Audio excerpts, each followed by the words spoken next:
Hello,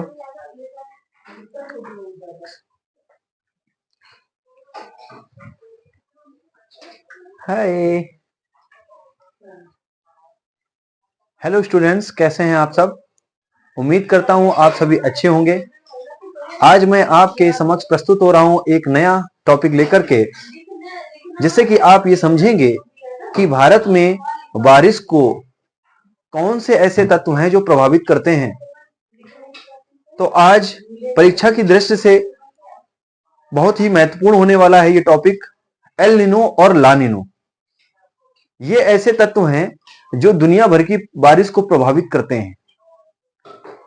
इससे पहले मैंने जेट स्ट्रीम के बारे में आपको समझाया था। आज मैं आपको एल नीनो और ला नीनो के बारे में समझाने जा रहा हूं। तो पेन और पेपर लेकर के बैठ जाइए, जरूरी पॉइंट्स, इंपॉर्टेंट पॉइंट्स को नोट करते जाइए, और लास्ट में इस टॉपिक से रिलेटेड आपसे प्रश्न जरूर पूछूंगा, और उन प्रश्नों का उत्तर आप कमेंट बॉक्स पर राइट करके हमें जरूर बताएं।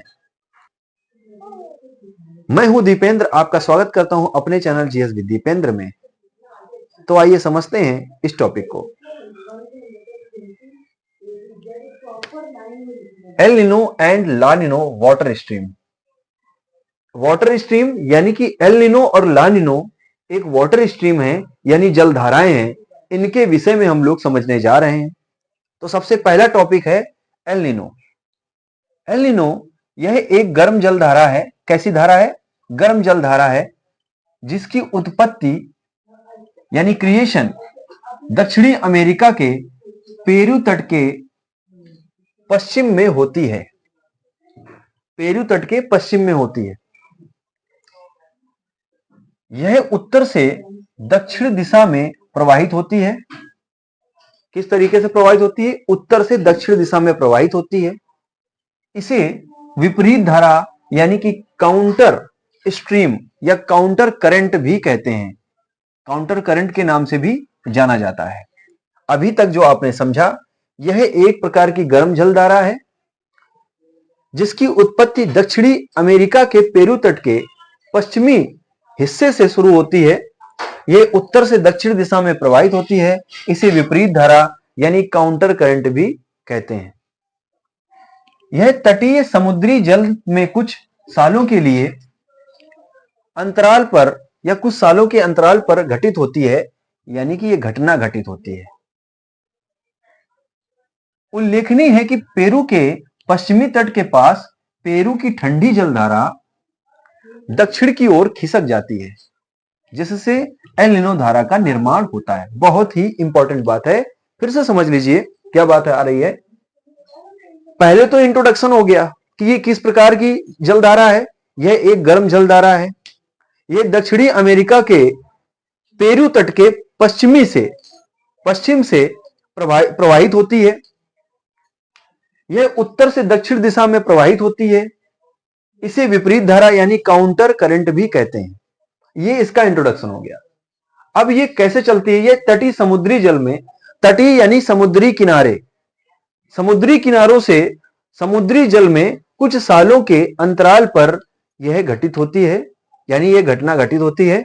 उल्लेखनीय है कि पेरू के पश्चिमी तट के पास पेरू की ठंडी जलधारा दक्षिण की ओर खिसक जाती है। किधर खिसक जाती है? दक्षिण की ओर खिसक जाती है, जिससे एल नीनो धारा का निर्माण होता है। इसके गर्म जलधारा होने के कारण सागरीय जल के तापमान में 3 डिग्री से 4 डिग्री सेंटीग्रेड तापमान बढ़ जाता है। भारतीय मानसून पर इसका प्रभाव ज्यादा पड़ता है। अगर भारतीय मानसून को प्रभावित करने में इस गर्म जलधारा का महत्वपूर्ण योगदान है। जिस वर्ष एल नीनो की घटना होती है या जिस वर्ष एल नीनो प्रबल होता है, उस साल पेरू के तट पर पूर्वी प्रशांत महासागर यानी सामान्य से 4 से 6 गुना अधिक वर्षा होती है।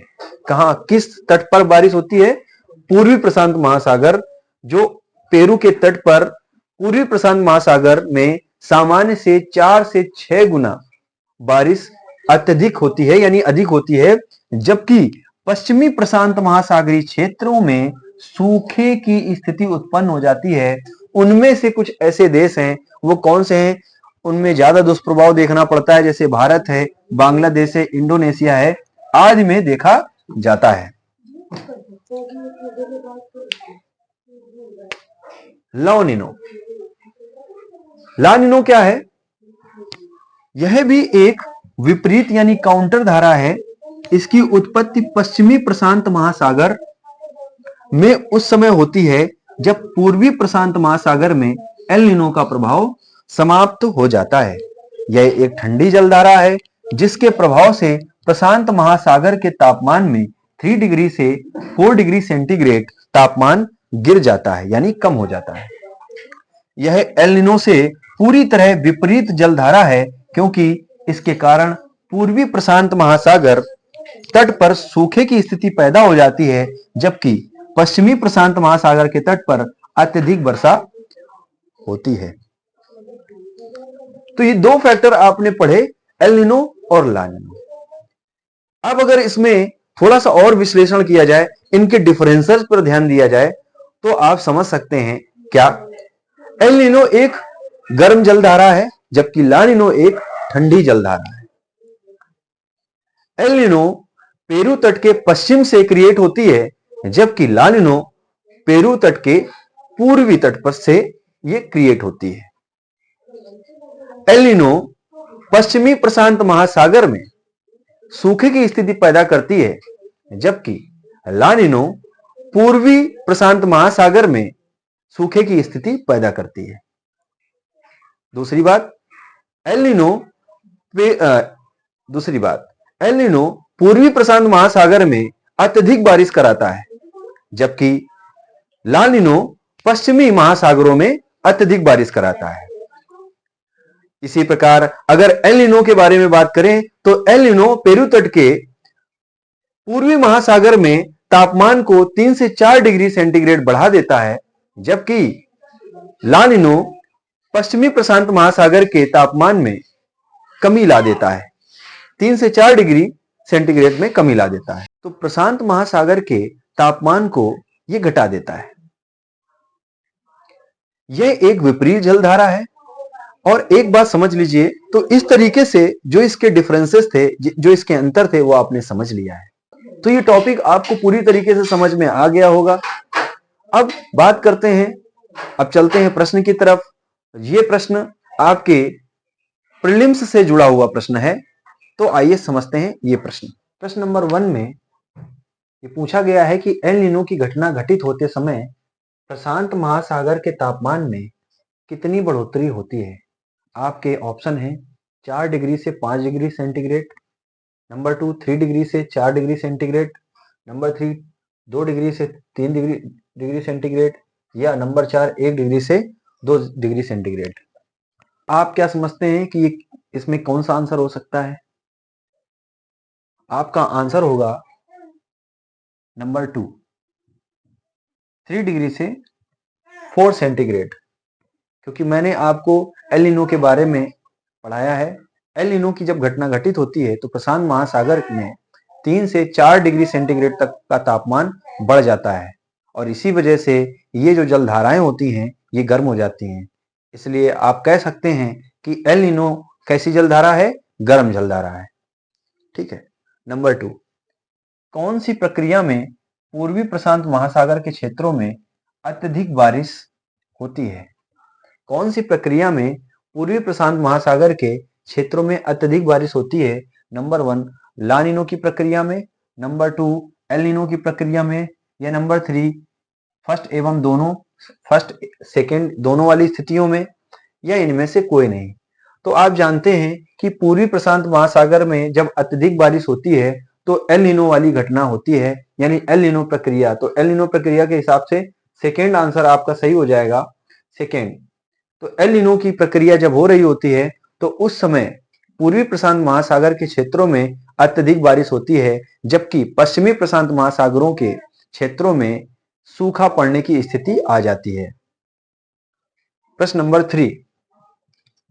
3 में ला नीनो की घटना घटित होते समय प्रशांत महासागर के तापमान में कितनी कमी आती है? तो आपको ये पता होना चाहिए कि ला नीनो की घटना घटित होते समय प्रशांत महासागर में 3 से 4 डिग्री सेंटीग्रेड की कमी आती है और आपका ऑप्शन नंबर 3 राइट है। नंबर 4, एल नीनो की घटना के समय प्रशांत महासागर की किस दिशा में अत्यधिक बारिश होती है?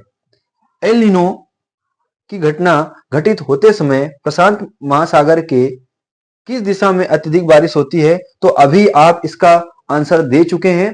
कुछ दूसरी तरीके से एक क्वेश्चन पूछा गया है तो आप बता दें, पूर्वी प्रशांत महासागर में अत्यधिक बारिश होती है, क्योंकि एल नीनो की जब घटना होती है तो पूर्वी प्रशांत महासागर में बारिश अत्यधिक हो रही होती है। ठीक है। और लास्ट क्वेश्चन, प्रश्न नंबर 5, ला नीनो की घटना के समय प्रशांत महासागर की किस दिशा में अत्यधिक बारिश होती है? आपके ऑप्शन है पूर्वी प्रशांत महासागर में, नंबर 2 उत्तरी प्रशांत महासागर में, नंबर 3 पश्चिमी प्रशांत महासागर में, या दक्षिणी प्रशांत महासागर में। इसका उत्तर आपको कमेंट बॉक्स पर राइट करके देना होगा। और इस तरीके से एल नीनो और ला नीनो का जो टॉपिक था वो कंप्लीट होता है। अब हम मिलेंगे किसी नए वीडियो पर किसी नए टॉपिक के साथ। तब तक के लिए bye bye and thank you. जय हिंद, जय भारत।